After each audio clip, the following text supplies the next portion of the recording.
So hello friends, हम लोग आज शुरू करने वाले हैं कोऑर्डिनेट ज्योमेट्री। कोऑर्डिनेट ज्योमेट्री के जो सवाल आते हैं डिफरेंट कॉम्पिटिशन्स में, दरअसल वो इतने मुश्किल होते नहीं हैं। और कई बार जो एस्पिरेंट्स हैं कॉम्पिटिशन्स के, वो कहते हैं कि नहीं, बड़ा कठिन है, समझ में कुछ नहीं आ रहा है, या जो सवाल होते हैं बड़ा डिफ़िकल्ट होते हैं, जो पढ़ाई होती है वो उतनी उस लेवल की नहीं होती है। तो मैं आपको बताना चाहता हूँ कि अगर आप जो सिलेबस है उसको एकदम बेसिक तरीके से, एकदम सिंपल तरीके से और स्टार्टिंग से अगर पढ़ना शुरू करेंगे, तो एक भी ऐसा क्वेश्चन नहीं आता है जो आपसे सॉल्व ना हो। तो हम लोग शुरू करेंगे एकदम बेसिक से कोऑर्डिनेट ज्योमेट्री, और उसमें हम लोग स्टार्ट करेंगे पॉइंट से। पॉइंट क्या है, कोऑर्डिनेट क्या है, और अगर दो कोऑर्डिनेट हैं तो उनके बीच का डिस्टेंस क्या होगा। आज का जो हमारा एजेंडा है वो ये है कि उनके बीच में distance, section formula, area of a triangle if 3 points are given. तो ये इतनी चीज़ें हम लोग आज इस वीडियो में कवर करेंगे। तो आइए शुरू करते हैं।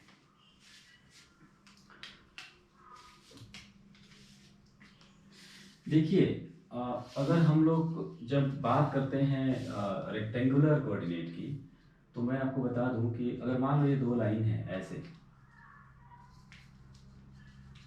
ये एक्सिस है बेसिकली, और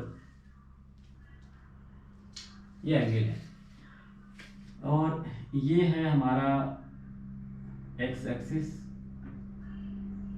ये है वाई एक्सिस। और हम लोग जो ये कोऑर्डिनेट सिस्टम ले रहे हैं, ये कोऑर्डिनेट सिस्टम है रेक्टेंगुलर कोऑर्डिनेट सिस्टम। रेक्टेंगुलर का मतलब ये होता है कि एक्स एक्सिस और वाई एक्सिस के बीच का जो एंगल है वो 90 डिग्री है। तो आपको ये भी हम बता दें कि ज़रूरी नहीं है कि ये पूरा जो सिस्टम है हमेशा 90 डिग्री के एंगल पर ही हो, ये कुछ अलग एंगल पर भी पॉसिबल है।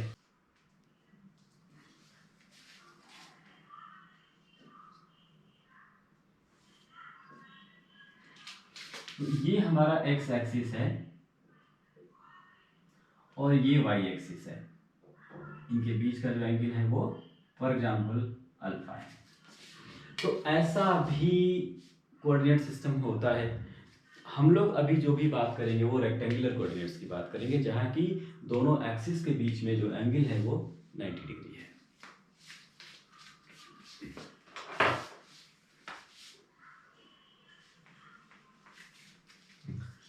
अब आते हैं कोऑर्डिनेट ज्योमेट्री की मोस्ट बेसिक थिंग, पॉइंट। हम लोग पॉइंट कैसे डिनोट करते हैं? फॉर एग्जांपल, मान लीजिए ये एक P है, P एक पॉइंट है जो कि XY प्लेन में है। अब अगर हम लोगों को इसको डिनोट करना है, हमको बताना है कि इस प्लेन में यही है वो जगह, वो पॉइंट, तो हम लोग कैसे बताएंगे? इसका जो तरीका है वो ये है कि आप P से x एक्सिस के पैरेलल एक लाइन खींचिए, और यहीं से P से ही y एक्सिस के पैरेलल एक लाइन खींचिए, और ये हमारा P है।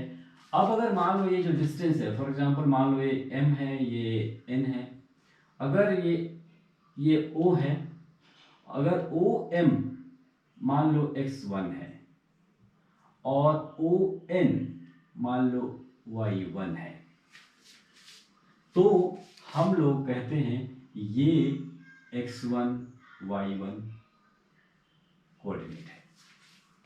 मतलब ये कि दरअसल x क्या है, x जो है इस जो इंटरसेक्शन है इससे x1 डिस्टेंस पे है, और y1 क्या है, इससे y1 डिस्टेंस पे है, O से y1 डिस्टेंस पे है।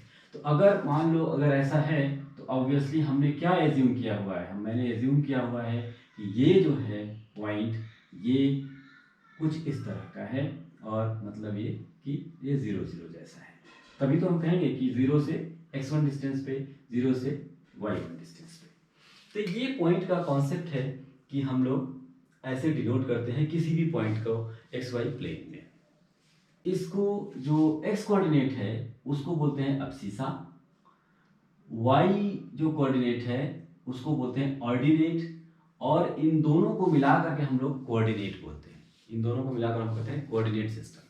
अब हम लोग बात करते हैं कि मान लो अगर दो पॉइंट हैं प्लेन में, ऑलरेडी दो पॉइंट हैं प्लेन में, तो उनके बीच में अगर हमको डिस्टेंस निकालना है तो उसका फॉर्मूला क्या होता है। बहुत बेसिक सा फॉर्मूला है, मैं सिर्फ रिकैप कर रहा हूँ, आप लोगों को शायद ये पता भी हो, बहुत सिंपल है, लेकिन ये रिकैप है। अगर हम स्ट्रेट लाइन जब हम शुरू करेंगे तो स्ट्रेट लाइन जानने से पहले हम लोगों को कुछ चीज़ें पता होनी चाहिए। मसलन दो पॉइंट के बीच में डिस्टेंस क्या होता है, और अगर कोई पॉइंट है जो कि दो पॉइंट को m और n के रेशियो में डिवाइड करती है, तो उसका जो कोऑर्डिनेट होगा उस पॉइंट का वो क्या होगा। अगर आपको तीन पॉइंट दिए हुए हैं तो जो वो तीन पॉइंट से मिलने वाली, तीन पॉइंट से जो ट्रायंगल बनेगा उसका एरिया क्या होगा। तो ये दो तीन चीज़ें हैं जो हम लोग आज कवर करने वाले हैं, और ये दरअसल एक बिल्डिंग ब्लॉक है। तो आज का हमारा जो लेसन है वो बिल्डिंग ब्लॉक है, और अगले से हम शुरू करने वाले हैं स्ट्रेट लाइन। कि स्ट्रेट लाइन हम लोग किसको कहते हैं, और उसकी जो इक्वेशन है वो होती कैसे, डिराइव कैसे होता है। तो ये सारी चीज़ें हम लोग एकदम मोस्ट बेसिक से बात करेंगे। एक बात और याद रखिएगा, जितनी भी चीज़ें बताई जाती हैं ना, तो ये रटने के लिए नहीं बनाई जाती हैं। इनका पर्पज़ ये होता है कि आप जो तरीका है, जो अप्रोच है, अगर जिस दिन आप वो सीख जाएंगे तो आप कोई भी सवाल पहली बात तो कर पाएंगे। बात होती है कॉम्पिटिशन्स में कि भाई विद इन टाइम हमको करना होता है। तो विद इन टाइम हम तभी कर सकते हैं जब जो चीज़ें हैं, पहले तो कॉन्सेप्चुअली हम बहुत क्लियर हों, दूसरी बात कि हम खूब सारा प्रैक्टिस करें। तो जितना हम प्रैक्टिस करेंगे उसी चीज़ को बार बार करते करते थोड़ा हम जल्दी करने लगेंगे, और बहुत सारी बेसिक चीज़ें मेमोराइज हो जाएंगी, अपने आप मेमोराइज हो जाएंगी, उसको याद करने की ज़रूरत नहीं पड़ेगी। कई बार ऐसा होता है कि हम लोग मान लो कोई कंपटीशन दे रहे हैं, फॉर एग्जांपल IIT JEE दे रहे हैं, बहुत सारे सवाल हैं, हम करते जा रहे हैं, हमने कुछ सवाल किया और उसके बाद हमें नहीं आता है, फॉर्मूला हम भूल गए हैं, हमको याद नहीं आ रहा है। तो ऐसा पॉसिबल है कि आप वहाँ पर, अगर आपके पास 10 मिनट का टाइम है तो वहाँ पर कम से कम एक सवाल तो आप कर ही पाएंगे। आप खुद से डिराइव कर लीजिए फॉर्मूला और सवाल को सॉल्व कर दीजिए, इतना टाइम होता है।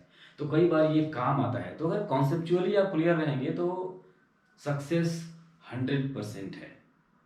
तो मैथमेटिक्स रटने की चीज़ नहीं है, इसको थोड़ा समझिए और समझ के